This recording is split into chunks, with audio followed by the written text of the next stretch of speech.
essa nota A, na verdade, é um prêmio à Secretaria de Fazenda, aos técnicos Exatamente. da Secretaria de Fazenda. Isso que é muito importante, né? A gente ressaltar isso aí, né? A capacidade de pagamento vai com base na execução da despesa, no controle da despesa e, consequentemente, da receita que foi arrecadada, né? E aí, o Marco, ficou para você falar dos indicadores. Entrando mais um detalhe, então, já que os colegas falaram aí, né? A gente tem um primeiro indicador, né? Que é o indicador que a gente chama de controle do endividamento público, né? Que nada mais é do que a dívida consolidada do Estado, né? Ou seja, todas as operações de crédito, renegociações de dívida que o Estado vem feito ao longo do tempo. A gente deve hoje alguma coisa? Como que é a dívida do Estado? A gente deve hoje em torno de 7 bilhões e meio de reais, né? A nossa dívida bruta, né? Mas o que significa isso, né? Para o cidadão não ficar assustado, né? O Estado deve 7 bilhões de reais, né?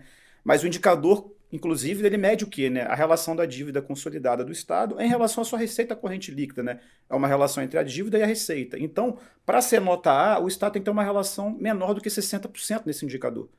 E a gente finalizou o ano mais ou menos aí com uma ordem de 34%, né? Então a gente tem aí uma margem bastante considerável. Se a gente até aprofundar um pouco mais no assunto e encontrar um indicador de lei de responsabilidade fiscal, LRF, já vai perceber que o limite máximo é 200%. E aí a gente terminou o ano passado com uma margem negativa. Isso significa o quê? Que a gente tem uma DCL, que é um outro indicador, não é para CAPAG, mas é para atender a lei de responsabilidade fiscal, né?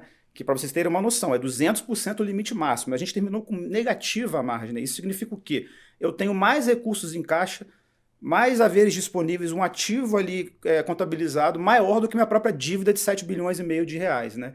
Então esse é um dos indicadores que... Ou seja, mais dinheiro do que... Mais dinheiro ativo do que aquilo que eu devo de fato, né? Que vai ser pago ao longo do tempo, ao longo de 30 anos aí, né?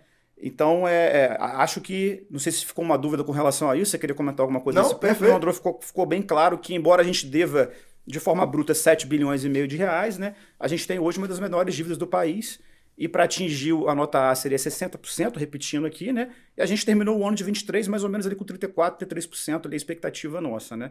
Bom, o outro indicador, conforme o próprio Giovanni falou, é uma relação de despesa corrente em relação à receita corrente, ou seja, eu tenho que gastar ali, ter despesas correntes em relação à minha receita corrente em no máximo 85%. A gente deve terminar o ano mais ou menos ali com 81%, 82%, né?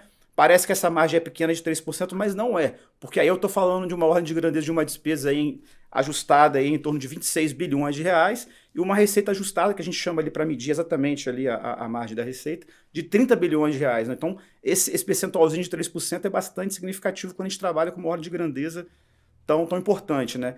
E, por fim, né, o último indicador é um indicador que a gente chama de disponibilidade financeira. E agora, recentemente, até a própria Tesouro Nacional mudou para relativa, né? Isso significa o quê? É o quanto que o Daniel, enquanto gerente de finanças, fazia ali claramente no controle dele. É o quanto o Estado vai deixar em caixa no final do ano para cumprir suas obrigações financeiras de curto prazo.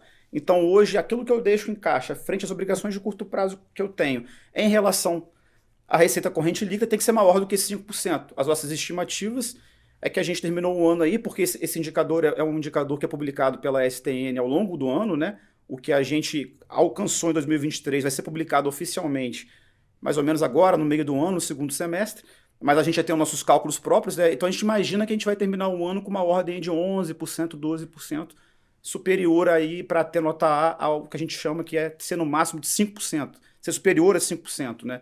Então, basicamente, o que a gente tem aí de indicadores para medir a nossa nota A, que a gente, pelos nossos cálculos, vai atingir mais uma vez em 23, né? São esses 3 indicadores que levam a gente até a nota A mais uma vez.